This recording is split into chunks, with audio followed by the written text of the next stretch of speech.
Today I'm gonna talk about composition, and I will give you 5 ways how to improve your composition fast.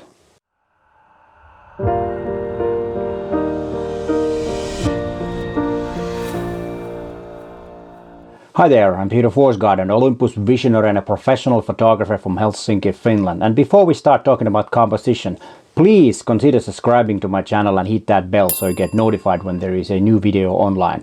My channel is all about you getting to be a better photographer and about Olympus gear. And remember, I post 2 videos a week, usually on Tuesdays and on Fridays. But let's start to talk about composition. First we need to talk about what does composition mean and why it is so important. And I will quote myself from a book that I wrote in 2004. It's called A Good Photograph. And I wrote, this book is written in Finnish, but this is a translation of what I wrote about composition in that book. Let's see. With composition, we try to set the elements in the photograph so that it will make our subject in the center of our attention. Well, in simple words, it just means that we make the composition so that our subject is in the middle of our attention. Well, it's actually the same thing that I already said, but that's the simple and shortest way to say it. And there's always say that you have these composition rules, but actually there are no rules. These composition methods or ways of making the composition is just formed because those are the ways that we like. And when we pick up photographs, we tend to like photographs with let's say with a golden ratio or rule of thirds, which is quite close. I will get back to those terms later in the video. But it's just something that our eyes naturally like. I don't know, it's been for ages, like golden ratio has been for ages. We got old paintings that are, the composition is like golden ratio, and that's just something that we're used to. And we kind of like learn that it's right. Nobody has set the rules in a way. That's why it's kind of funny to say about rules, because usually rules are set by some authority says that this is good, but that's not the true, or that's not the case with making compositions. But let's start with the tip number 1. Use rule of thirds. And remember, when I talk about rule of thirds, it also applies to golden ratio. They are very close to each other, so I don't have a special tip about golden ratio, but it works the same way as rule of thirds. We don't want to put the horizon necessarily in the middle of the photograph. We might want to have it in, 2/3 from up or 2/3 from the bottom. It all depends on what's more interesting, the foreground, the ground, the water, whatever is in the foreground, or the sky. It all depends on that and what we want to tell. If we make the composition show that there is more space in the sky, usually the photograph looks more open. But on the other hand, if we concentrate on the ground, on the foreground, on the sea in the front of it makes the image more closed. And of course, that's another way. But as I said, the main thing is that which one is more important. If we have a beautiful sky, then we might lower the horizon to be in the bottom of the frame. And then, of course, if there is something really interesting in the foreground, we do the opposite. In rule of thirds, you try to set your main subject on these points.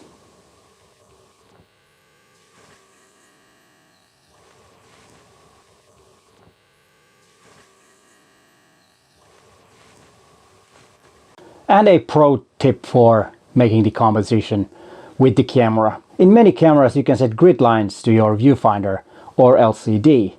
And in Olympus those can be found in special menu D. It might be special menu D3, it depends on the camera that you have. And there are several different options that you can choose from and set the grid line that you need. I usually use these ones because this is pretty close to golden ratio and it's actually a rule of thirds. And then number 2, symmetry. In symmetry, we try to put everything in the middle so that it's kind of like if you would put a line and make a kind of like a mirror image to the other side, it would be almost the same. That you have the attention in the middle of the frame. And that's a really powerful way also. But remember, sometimes doing the symmetrical can be a bit boring. But used nicely, it will make a difference and it will look good. Both of these two that I already said, the rule of thirds and the symmetry, uses in many cases so-called leading lines. The leading lines are lines that will guide the viewer's eye to the main subject of the image. What I like about leading lines is that it really helps the viewer to see what's important in your image and what is your intentions that you want to show to the viewer. We want to draw our viewer's attention to the things that we want. That's why making a great composition, or making the composition so that you think what the viewers are looking and what you want them to look at also. And that's why it's really important to understand a good composition and what it means. Experiment with these. Rule of thirds and symmetry are a bit opposite, but try to experiment with the different ways of making the composition in your image. Which one you use actually more, symmetry or rule of thirds? Take a look at your images and see what is your way of doing, because either one of these is right or wrong. It just depends on what you want to tell the viewer. And then number 3, using foreground. Having something in the foreground is a great way of making the composition. There are 2 main things why this is very, very good way. The first one is that you frame the subject. The elements that you have in the image, it can be a tree, it can be some constructions, it can be some shapes in the environment, in the scene. Usually in the cities you can have hallways, you get doorways, you have corridors, you got tunnels, whatever you have.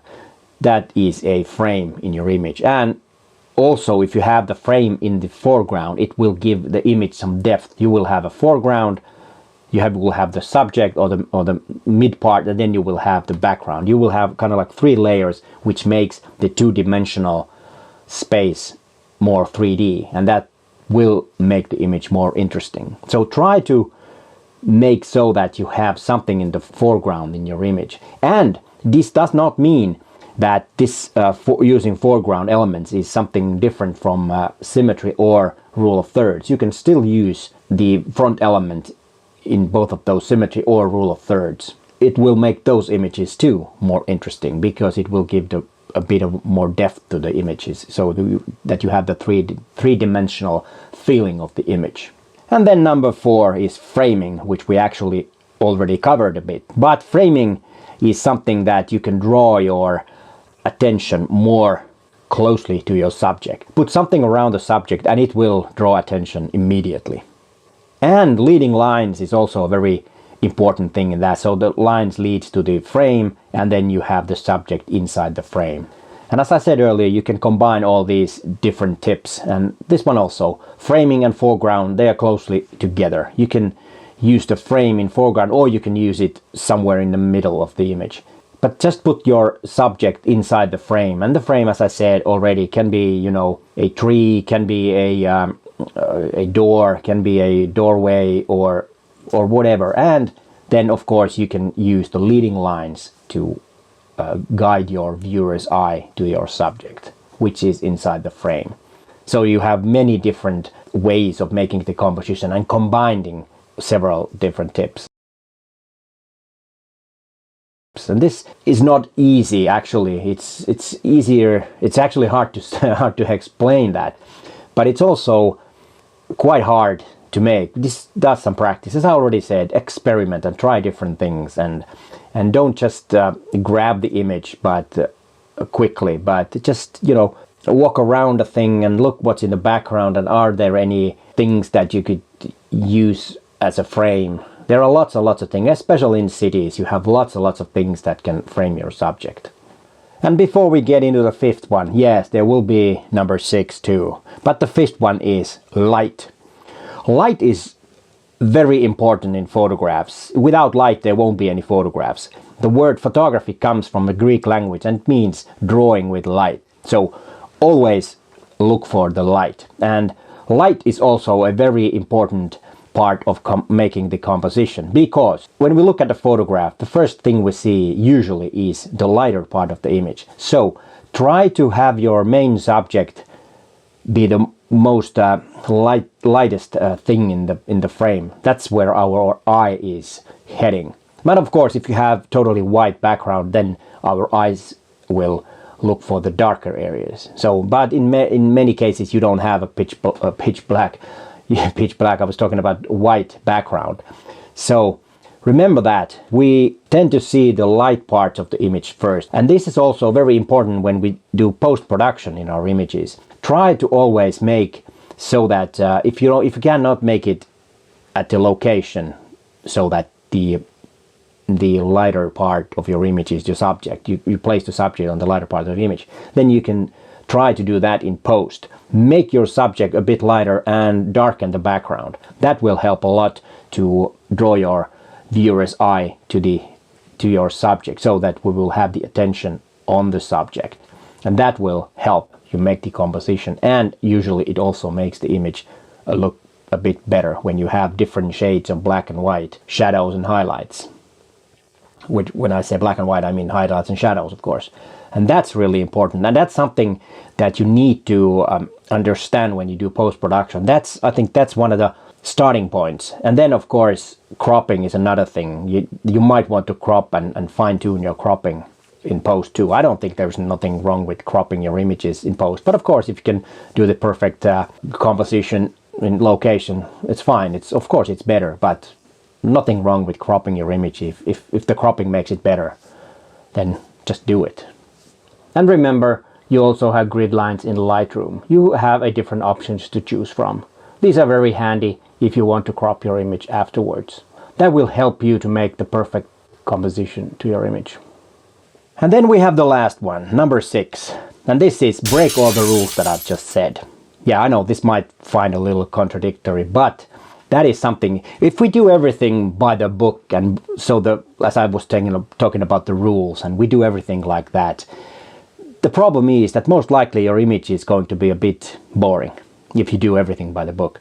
Having something that breaks the rule a bit, something that is a bit distracting in your image, something that is wrong, usually makes it a lot better. It's more interesting because it starts to bother the viewer, and you can't really. It's just not a pretty image. You start looking at it because there's something wrong with the image. And I think it's really hard to explain, but that is something that you really should start doing and thinking about, that break the rules and make the images more interesting. And that's something also is important when you're breaking the rules. You need to have a feeling that we're telling a story. By breaking the rules, they're more likely to be a story. People start thinking why that thing is there, and why is this person like this, or why is the thing right there because it's ruining the image, and people start asking questions. And that's why it is really hard to judge images, because when you're breaking the rules, it's kind of wrong, but then the image might be a lot more interesting. Start mastering your composition and you're happy with them, then start breaking the rules. But of course, breaking the rules by accident is not the way. You need to learn the right way first, and after that you can start breaking the rules and start making your images more interesting. But that is something that you should start thinking about and start improving your photography that way. That learn the basics and then break the basic rules. And you will get a lot better, and your images will be a lot more interesting. And you might want to watch these videos next. This is a playlist of different photo techniques. And then we have videos about the brand new EM5 Mark III. If you haven't watched those, I recommend watching both of these playlists. There are lots and lots of good stuff about photography and about cameras. But hey, thanks for watching, and bye for now.